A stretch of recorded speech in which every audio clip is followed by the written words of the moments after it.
Você peça para Deus falar ao seu coração, em nome do Senhor Jesus Cristo de Nazaré. Ora, igreja, peça para Deus falar com você. A palavra do Senhor diz assim: buscar-me-eis e me achareis quando me buscar de todo o vosso coração.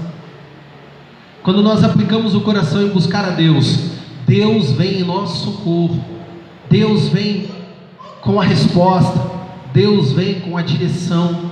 Por isso, ore ao Senhor. A oração nunca é um tempo perdido, a oração nunca é um tempo jogado fora. A oração é um tempo que você usa para falar com Deus e que Deus fala com você. Amém? Então fale com Deus em nome de Jesus.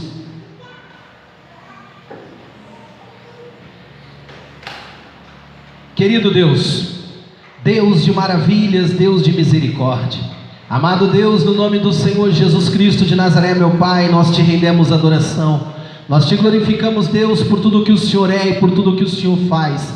Querido Deus, nesta noite, meu Pai, aqui estamos, Senhor, reunidos, meu Deus querido, em sua casa e no seu nome, para te render adoração, Pai, e para recebermos, meu Deus querido, a sua palavra, a sua direção, o seu conforto, o seu consolo, tudo, Senhor, que o Senhor tem com o teu Espírito para nos dar. Amado Deus, nesta noite pedimos a Ti, meu Pai, que o Senhor, meu Deus querido, venha preencher os nossos corações, e que nós possamos, amado Deus, receber, meu Pai amado, o alimento sólido, meu Deus querido, que vem do teu Espírito, o alimento sólido, meu Pai amado, que não é dado, Senhor, por mãos humanas, o alimento sólido, Senhor, que é dado pelo teu Espírito, Pai, porque nós precisamos te conhecer, nós precisamos aprender com o Senhor, nós precisamos, meu Pai amado, receber a tua visitação, nós precisamos, meu Deus querido, receber, meu Pai amado, a tua graça, Senhor. Por isso, Deus, fala conosco, fala, Senhor, de acordo com a tua vontade, que é tudo, Senhor, para a louvor e para a honra e para a glória do teu santo nome. É o que nós te pedimos, Deus,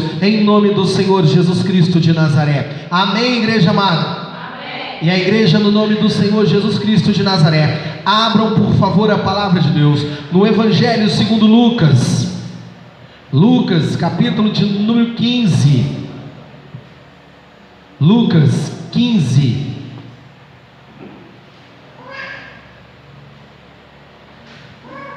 verso de número 11. Lucas 15, verso de número 11. Aleluias, glória a Deus. Até aqui Deus tem nos ajudado, amém, igreja? Amém. Em tudo dai graças, como diz a palavra do Senhor. O Evangelho segundo Lucas, o Evangelho segundo escreveu Lucas, capítulo de número 15, verso de número 11.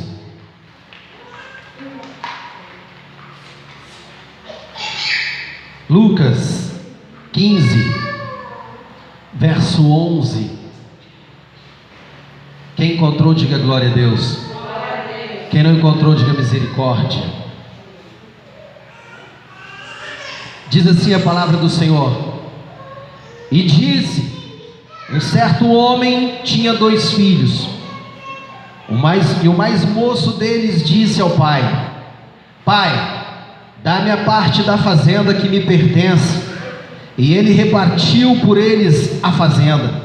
E poucos dias depois, o filho mais novo, ajuntando tudo, partiu para uma terra longínqua, e ali desperdiçou a sua fazenda, vivendo dissolutamente. E havendo ele gastado tudo, houve naquela terra grande fome, e começou a padecer necessidades. E foi, e chegou-se a um dos cidadãos daquela terra, o qual o mandou para os seus campos a apacentar porcos, e desejava encher o seu estômago com as bolotas que os porcos comiam, e ninguém lhe dava nada. E tornando em si, disse: quantos jornaleiros de meu pai têm abundância de pão, e eu aqui pereço de fome. Tornando em si, disse: quantos jornaleiros, quantos funcionários, quantos servos de meu pai têm abundância de pão, e eu aqui pereço de fome. Levantar-me-ei e irei ter com meu pai, e dir-lhe-ei: Pai, pequei contra o céu e perante ti, já não sou digno de ser chamado teu filho, faze-me como um dos teus jornaleiros. Já não sou digno de ser chamado teu filho, faze-me como um dos teus servos. Amém? Pode se assentar no nome do Senhor Jesus Cristo de Nazaré. Igreja, Deus, Ele é um Pai tão maravilhoso, tão glorioso, tão perfeito. Deus, Ele é um Pai tão justo, tão fiel, tão glorioso. Deus, Ele é um Pai tão maravilhoso que Ele nos ama Ele nos ama tanto, que Ele quer o tempo todo estar junto de nós. Deus, Ele quer o tempo todo estar junto de nós. Sabe aquele Pai presente? Aquele Pai que quer o tempo todo estar junto do Filho. Aquele Pai que quer o tempo todo estar perto do Filho, estar próximo do Filho. Aquela coisa às vezes até meio pegajosa aos olhos do ser humano. É assim que Deus é. Deus, Ele quer o tempo todo estar com o Filho. Deus, Ele ama estar na sua presença. Diga glória a Deus. Deus, Ele te ama tanto que Ele tem prazer de estar junto de você. Ele tem prazer de estar junto de você em todos os momentos. Se você está triste, Deus tem prazer de estar lá com você. Se você está alegre, Deus tem prazer de estar lá com você. Se você está em júbilo, está soltando fogos, não tem problema, Deus está lá com você também. Pastor, e quando eu peco, Deus está comigo? Ou quando eu peco, Deus se afasta? Ouça, não tem um momento sequer que Deus vira as costas para o filho. Não tem um momento sequer que Deus deixa de te olhar ou deixa de estar próximo do filho. O tempo todo Deus está junto, o tempo todo Deus está perto. Acontece, igreja, que quando nós pecamos, nós é que nos afastamos do Senhor. Nós é que falamos para o Senhor assim: Pai, fica aí um pouquinho, que eu vou ali e já volto, que eu vou ali e daqui a pouquinho eu volto. Somos nós que saímos, não é Deus. E Deus, Ele sendo esse Pai tão maravilhoso, Deus, Ele sendo esse Pai tão presente, Deus, Ele sendo esse Pai tão cuidadoso, esse Pai tão justo, tão bondoso que Ele é, Ele sempre nos adverte. Como nós, pais, que quando vemos nossos filhos fazendo alguma coisa que não é certa, advertimos eles para que não façam, corrigimos eles às vezes de uma forma meio áspera, de uma forma meio rude, mas é uma forma de nós corrigirmos. Deus, Ele tem a forma dele de corrigir e a forma dele de alertar. E todas as vezes que nós lemos a palavra, todas as vezes que nós escutamos a palavra, todas as vezes que nós meditamos na palavra, é Deus nos alertando de alguma coisa.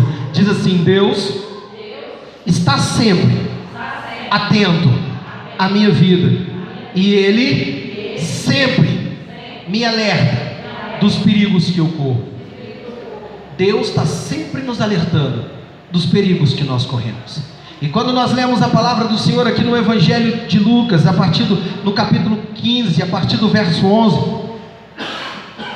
perdão, igreja, nós encontramos uma passagem que é um grande aviso, que é uma grande instrução de Jesus, é um grande alerta do Senhor para nós. É o Senhor nos alertando do perigo que é nós sairmos da presença do Senhor. Diz assim: Deus, nesta parábola, está me alertando dos perigos de sair da presença dele. Certa feita, Jesus reúne os discípulos, como ele fazia sempre. Ele coloca os discípulos sentados e a multidão em volta, e ele começa então a ensinar os discípulos por parábola. O que é parábola? Parábolas são historietas, são histórias, são exemplos que Jesus contava, usando as coisas que o povo conhecia, usando as coisas que o povo lidava no dia a dia, para exemplificar as coisas que eles não conheciam. Então Jesus tinha um grande mistério para revelar para o povo. O que ele fazia? Ele pegava algo que o povo conhecia e ele transformava aquilo que o povo conhecia em uma história para poder contar para o povo, para que o povo entendesse, viesse aprender, viesse descobrir coisas que o povo ainda não sabia. Jesus Cristo coloca o povo reunido e Jesus começa a contar uma linda história. Se você ler comigo a Bíblia aqui no Evangelho de Lucas, capítulo 15, a partir do verso 11, eu não sei você, mas eu fico fascinado com esse texto, eu fico maravilhado com esse texto. Por quê, pastor? Porque a palavra do Senhor aqui nessa parábola, queridos, começa a nos falar sobre um homem que ele tinha 2 filhos. Quantos filhos? Ele tinha 2 filhos, e os 2 filhos moravam com ele na roça, moravam com ele na fazenda. Um belo dia, um dos filhos chega para ele e fala assim: pai, cansei dessa vida na roça aqui, tá bom? Cansei dessa vida na fazenda aqui, eu quero que o senhor me dê a minha parte. Eu quero que o Senhor me dê aquilo que eu tenho direito, é meu. O pai então, perdão de novo, o pai então reúne os filhos, vende a fazenda, vende uma parte da fazenda, reúne os filhos, pega aquela parte da fazenda que ele havia vendido e dá para o filho que queria a parte dele. O outro filho, preste atenção, não pede parte nenhuma, fica lá quietinho na fazenda trabalhando. O primeiro filho que pediu a parte dele na herança, a Bíblia diz assim que passa alguns dias, ele então reúne tudo aquilo que o pai deu para ele, reúne os bens dele, chega para o pai dele e fala assim: pai, estou indo, tchau pai, eu vou experimentar a vida, eu vou viver a vida é minha, eu sou dono da minha vida, eu quero ir. Note, igreja, quando eu leio esse texto eu fico fascinado, que o pai em tempo nenhum tenta impedir o filho de sair. O pai, ele não é daquele tipo de pai que vai fazer um escarcéu, que vai fazer uma cena, que vai fazer uma cera, que vai lá tentar convencer o filho do contrário: não sai não, pode ficar, fica aqui, por favor, pega seu dinheiro, já que você tem seu dinheiro, agora você vai viver a tua vida, essa fazenda aqui é grande, pega um pedaço, pega esse dinheiro que eu te dei, constrói aqui uma casinha, fica aqui, mas não sai para o mundo não. O pai não tenta impedir o filho de sair.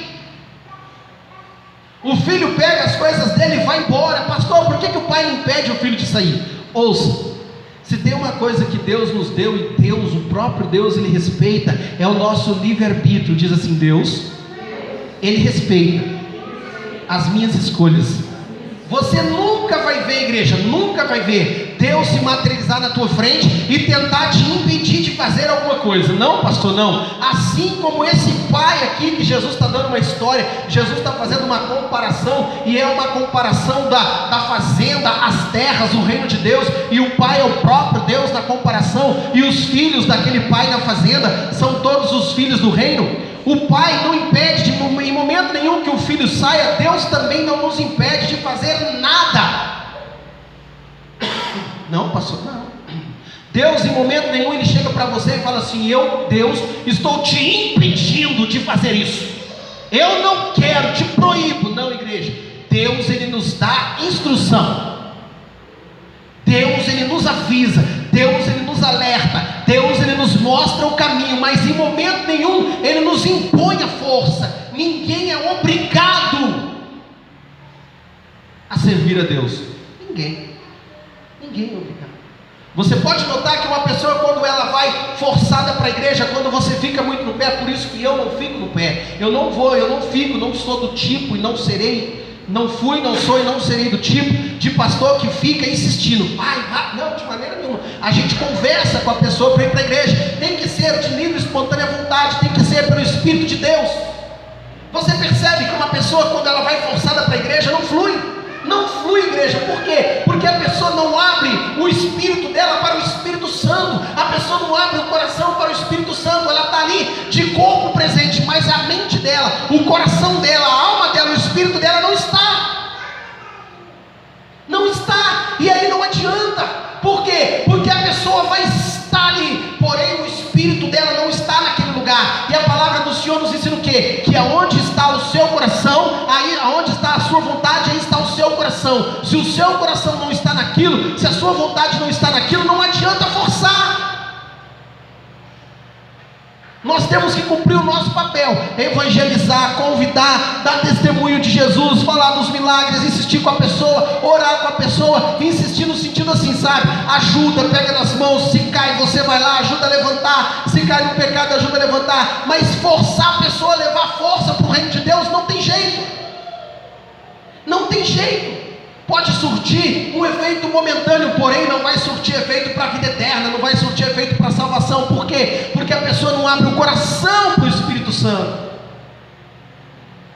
Pastor, o que eu faço então? Eu desisto? Desiste não force, mas também não desista. Caleje o teu joelho, fique lá de joelho no chão: Senhor, eu não vou bater boca mais, eu não vou insistir mais, eu não vou bater de frente mais, eu vou falar com o Senhor. Quando o Senhor tocar, meu Pai, seja feita a sua vontade. Se o Senhor quiser salvar, meu Pai, o Senhor vai salvar de qualquer jeito, ainda, Senhor, que tenha que passar pelo vale da sombra da morte. Porque às vezes a pessoa precisa sofrer na vida. Às vezes a pessoa precisa experimentar o sofrimento mesmo, para poder reconhecer que tem um Pai, que tem Deus.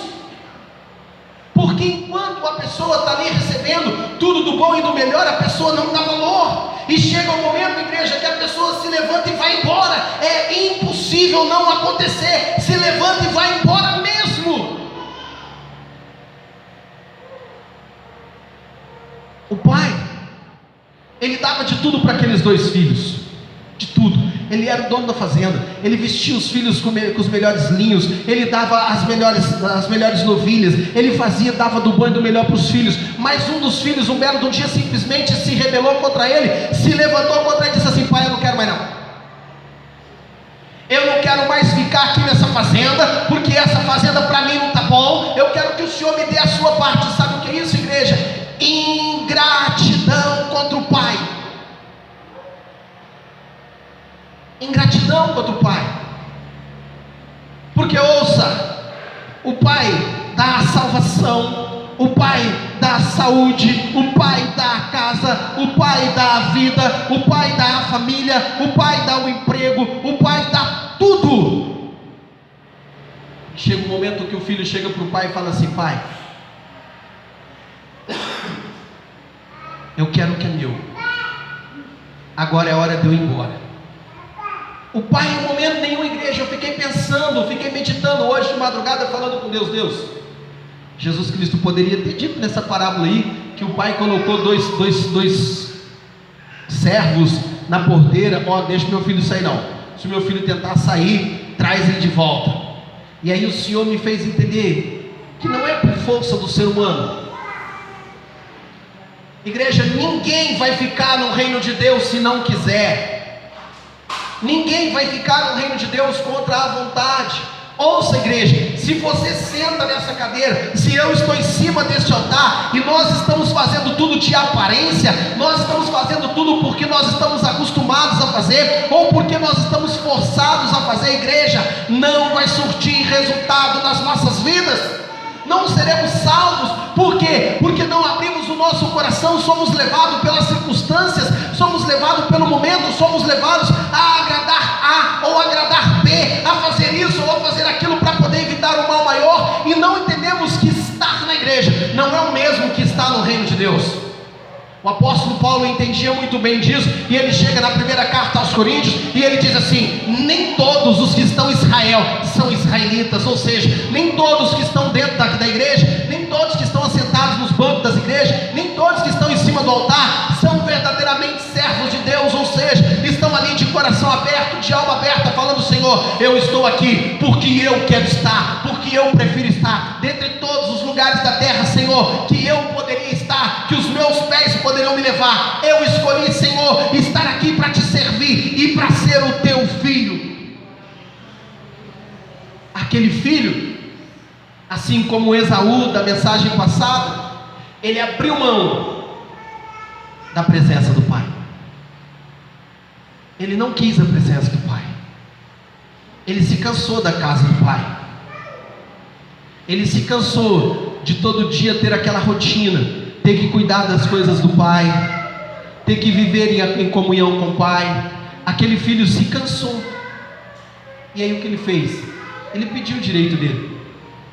Ele disse assim para o pai: pai, dá a minha parte aí. O pai bondoso, misericordioso, o pai amado, o pai amável, pegou a metade dele da fazenda, deu nas mãos do filho, e o filho, dias depois, junta tudo aquilo que ele recebeu. Ouça, ele recebeu de quem? Ele recebeu do pai. Tudo que ele tinha era do pai. Ele não tinha nada dele. Note que a Bíblia não fala que ele tinha alguma coisa dele. Ele tinha tudo que era do pai. Ele tinha porque o pai tinha. Ele fazia porque o pai deixava. Ele agia porque o pai permitia. Tudo vinha do pai, igreja. Tudo que nós temos, tudo que nós somos, tudo que conquistamos, tudo que fazemos, tudo só acontece por causa do pai, por causa dele. E aí chega um momento das nossas vidas que nós agimos como se nós existíssemos sem pai. Se nós pudéssemos existir sem o pai, ó Deus, Eu vou falar a verdade para o senhor fica aí com a sua vontade, com as suas normas, porque eu não gosto de norma, com as suas regras, com a sua vontade, porque eu não vou fazer a vontade do senhor mais não. Eu, como filho, decido não fazer a vontade do pai. Diga misericórdia. O filho trocou a paternidade do pai. O filho abriu mão da paternidade do pai e deu as costas e foi embora. Ouça, Deus, Ele conhece o profundo do nosso coração, o mais profundo, o mais íntimo. Não adianta. A palavra do Senhor diz assim, aquele que usa de engano não está firme diante de mim. Não tente se enganar, igreja. Não tente se enganar. Se você está fraco, se você está tentando agradar, se você está tentando agir de uma forma que não é entregando o coração de verdade para Jesus, fala para Ele, fala: Senhor, ouça, eu estou aqui, Senhor, mas até agora eu não senti nada, eu não consigo ouvir nada, eu não consigo viver nada, não acontece nada, está difícil de eu acreditar no Senhor, eu não sei nem se o Senhor existe. Pastor, eu vou falar isso para Deus, Ele está vendo no teu coração. Eu não sei nem se o Senhor existe, eu tenho outras vontades, eu tenho outros pensamentos, meus desejos são outros. Então, Senhor, se o Senhor realmente é Deus, se o Senhor realmente é Pai, não porque eu estou desafiando o Senhor, mas porque o Senhor é bondoso, então, Senhor, acaba com tudo isso, entra no meu coração e enche o meu coração com o teu amor e faz-me ver, Senhor, que eu sou teu filho de verdade. O filho pega a malinha dele e vai embora. Creio eu que muito alegre, muito feliz, porque é assim que acontece com o desviado, igreja, infelizmente. A pessoa, quando ela se desvia, não da igreja simplesmente, quando ela se desvia da vontade de Deus, porque às vezes tem crente dentro da igreja que está desviado, diga misericórdia. Às vezes a pessoa sai e ela já estava desviada. Às vezes tem pessoa dentro da igreja que está desviado. Esse é o pior, diga misericórdia. O filho sai, o bolso cheio de dinheiro. Você já viu, né? Quando tem dinheiro, você tem amigo. O homem tem mulheres, se a mulher tem homens, não importa, você tem tudo. Se você tem dinheiro, meu irmão, esse é o cara. E acabou. Ele fica rodeado de amigos, ele fica rodeado de pessoas ao redor dele, e ele começa a fazer o quê? A esbanjar dinheiro. Mas dinheiro tem um segredo: se a fonte que sai, se por onde sai for maior do que por onde entra, vai acabar. Para que não acabe, o lugar que sai tem que ser menor do que o lugar que entra, ou seja, tem que entrar mais e sair menos. Quando inverte, sai mais e entra menos, o que acontece? Passa fome. Isso aconteceu com aquele homem, com aquele jovem. Ele foi gastando com mulheres, com amigos, com os prazeres da vida, até que o dinheiro acaba. Ouça, igreja, Satanás, ele te convence, Satanás, ele te ajuda, a tua carne te ajuda, mas chega um momento que você fica sozinho, fica só você e o pecado. Igreja, quando eu ia na penitenciária em Serra Azul, eu ia fazer trabalho evangelístico lá. Eu acho que porque eu não tenho certeza do número, mas uns 90% dos homens que eu ouvia falavam para mim assim: eu tenho uma saudade quando eu ia para a igreja. Por que eu não ouço? Por que eu não ouvi minha mãe? Ô pastor, eu já fui diácono. Eu ouvi assim: ô pastor, eu já fui pastor. Ô Jesus. Ô pastor, eu sou filho de pastor. Ô pastor, eu já não sei o que. Eu cantava na igreja, eu louvava na igreja. O que aconteceu? Um dia eu saí. Igreja, o diabo nunca vai te ajudar a ficar no mundo. Ele sempre vai piorar as coisas para você. Nunca que ele vai te ajudar a nada. O inimigo entra na cabeça, o inimigo consegue convencer a pessoa, e para a pessoa aquilo não está bom, e aquilo não está bom, e aquilo não está bom, até que ela vai embora. E aí na hora que ela vai embora, é que ela sente: O peso, a dificuldade, a dor que é estar longe do pai. Quando terminou todo o dinheiro dele, ele foi procurar serviço. Bom, vou trabalhar, porque afinal de contas, né, eu tenho que viver. Ele arrumou um emprego para poder cuidar dos porcos. E o detalhe é que não foi só cuidar dos porcos, ele tinha que cuidar dos porcos, ele tinha que alimentar os porcos, mas ele não tinha alimento. E quando ele pedia alimento para o dono daqueles porcos, o dono dos porcos falava para ele o quê? Como a mesma coisa que os porcos estão comendo ali. Diga misericórdia. Aquele moço trocou a paternidade dele por comida de porco. Você já pensou nisso? Ele trocou tudo que ele tinha do bom e do melhor com o pai. Ele preferiu abrir mão de tudo que ele tinha com o pai, para poder comer migalhas, bolotas de porcos, lá no meio dos porcos. É isso que você quer para a sua vida? Diga misericórdia. Encurve a tua cabeça aí por um momento.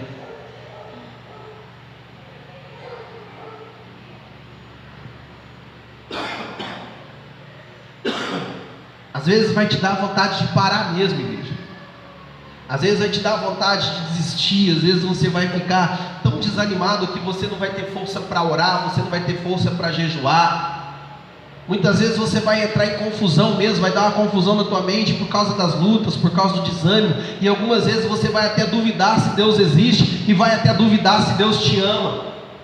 Algumas vezes você vai ter aquela sensação de que Deus escolheu você para sofrer. Algumas vezes você vai ter aquela sensação, você vai olhar para tudo, vai olhar para a tua vida e vai falar assim: puxa, e agora? Por que tudo acontece assim? Vai te dar vontade de desistir mesmo, igreja. Vai te dar vontade de largar tudo e sumir no mundo.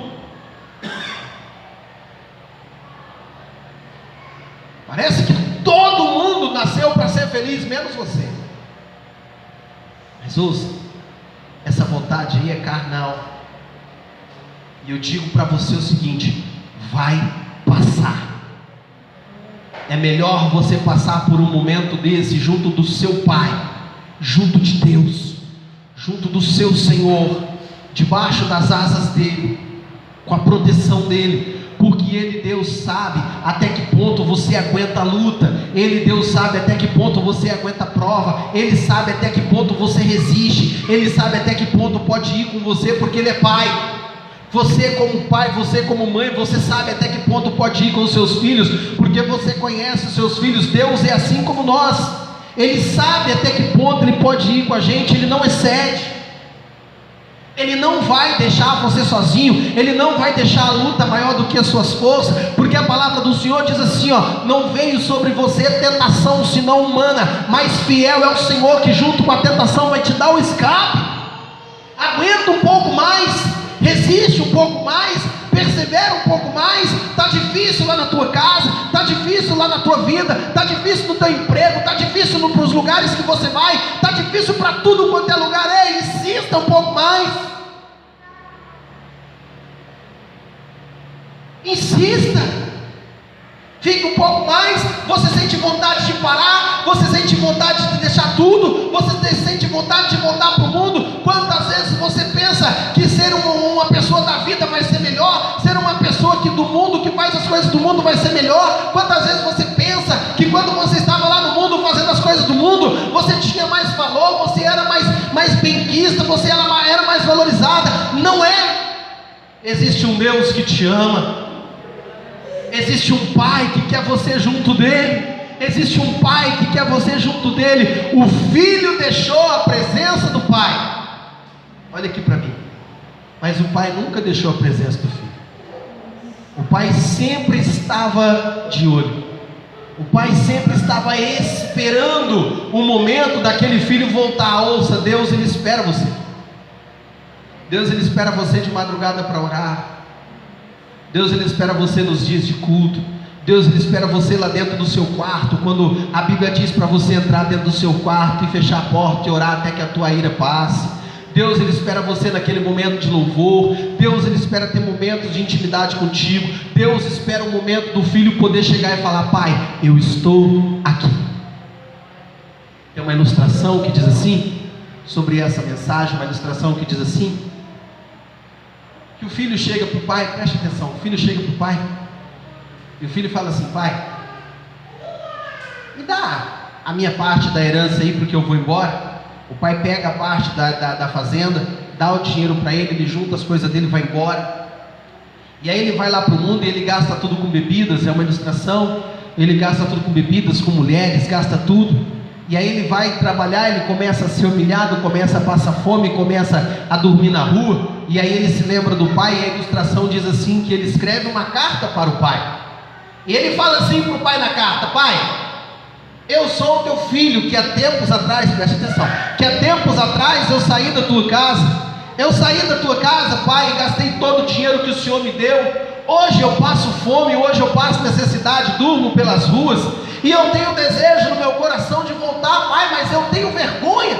Eu tenho vergonha de voltar, porque eu não sei, pai, como eu serei recebido. Papai, aí de frente à sua fazenda, pelo que eu me lembro, passa uma via férrea, pai. O trem passa aí perto da sua fazenda todos os dias, papai. Pois bem, papai, depois que o senhor receber essa carta, em alguns dias eu vou pegar um desses trens, papai, e eu vou passar em frente à tua fazenda. Se por acaso o senhor quiser que eu volte para casa, papai, por favor, eu te peço, coloca pelo menos um pedaço de pano branco lá naquela porteira, aquela mesma porteira por onde eu saí, meu pai, porque se eu passar com o trem e eu ver que tem um pedaço de pano branco lá na porteira, papai, eu vou descer daquele trem e eu volto correndo para sua casa, porque a vergonha vai ter passado. Porém, papai, se eu passar todos os dias e não ver em nenhum dos dias nenhum pedaço de pano branco ali na porteira, papai, eu vou saber que o Senhor não pôde me perdoar, e eu vou entender, e eu vou tentar seguir a minha vida. Passam-se alguns dias, então o jovem manda aquela carta. Depois de alguns dias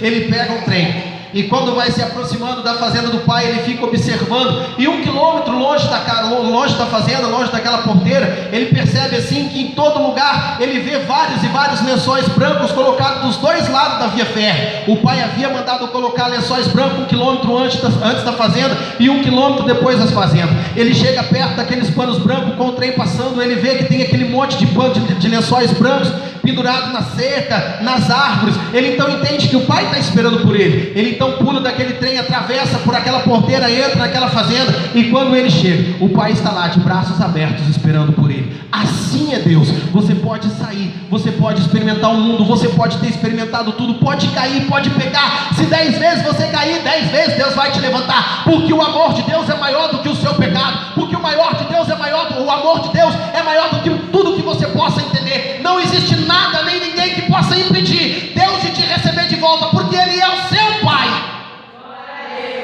Encurva a tua cabeça.